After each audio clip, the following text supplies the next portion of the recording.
Bertie is a really useful bus. He regularly helps out on Thomas's branch line, but is willing to work wherever he is needed. One morning, Bertie rolled into the yard.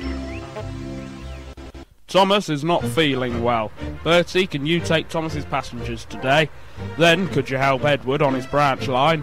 It's all been arranged with your manager. Yes, sir. Bertie waited for the Fat Controller to thank him, but he didn't. He just walked away. Bertie began to feel that he was being taken for granted. As Bertie travelled to Thomas's branch line, he thought to himself, "The Fat Controller is always using me to help out on the railway, and he rarely even thanks me. That's not even my real job. I have my own routes to do." Bertie picked up some of Thomas's passengers and headed towards the next station. On the way, an old lady called out, "Excuse me, but could you drop me off near my house? It's not far from the station." If you drop her off, you might as well drop me off at my house. I only live round the corner. Bertie knew this would make him late, but he didn't want to disappoint his passengers, and agreed.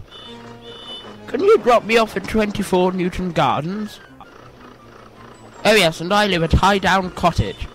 "Well, I live near there as well." Soon Bertie had dropped off all of his passengers at their houses, and he was running very late indeed. "I must get to Edward Station soon." Bertie arrived at the station almost 1 hour late. The Fat Controller was waiting for him.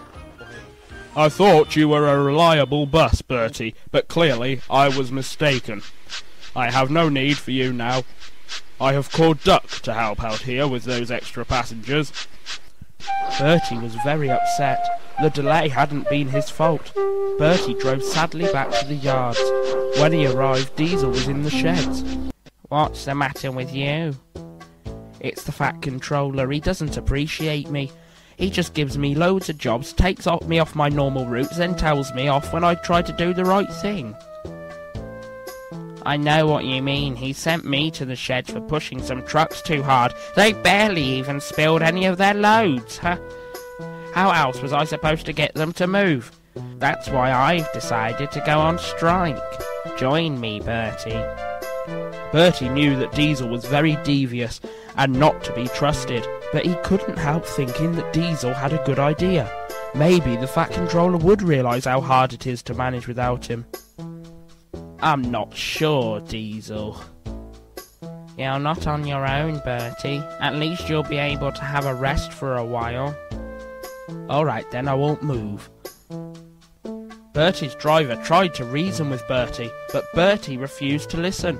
Eventually the driver gave up and walked home. Bertie was exhausted and he soon dozed off.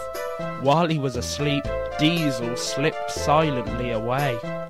Presently the Fat Controller arrived at the sheds. Bertie! Bertie! Oh! Bertie, Duck has broken down and I need your help. Yes, sir. I mean no, sir. Jolly good, Hang on, what did you say? I said no, sir. Don't be silly, Bertie, get moving. No, sir, I'm on strike. On strike? Oh, not this again. It's not just me, sir. Diesel's on strike too. Don't be silly, Bertie. Diesel is at the diesel works shunting trucks. Bertie noticed Diesel was in the shed. He realised that the nasty diesel engine had played a trick on him. Bertie sighed. He decided to be brave and tell the Fat Controller what the problem was. You see, the thing is, sir, I'm not appreciated. You always take me for granted. This morning I was only late because I was trying to do the right thing.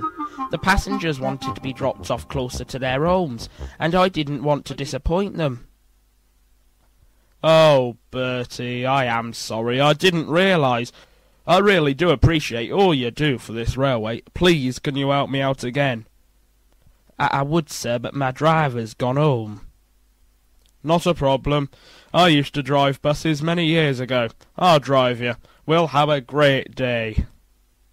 Oh, that will be nice. Let's get going. Bertie completed all of his jobs with the Fat Controller in the driving seat. Later, the Fat Controller spoke to Bertie again. I could get used to driving you buses. Thank you for helping me out today, and I have another job for you tomorrow, if you're not going on strike again. I won't, sir. Diesel tricked me into thinking it was the right thing to do. I might have guessed that Diesel was behind this somewhere. Anyway, tomorrow I want you to take the Vicar's Sunday School to the seaside. My treat.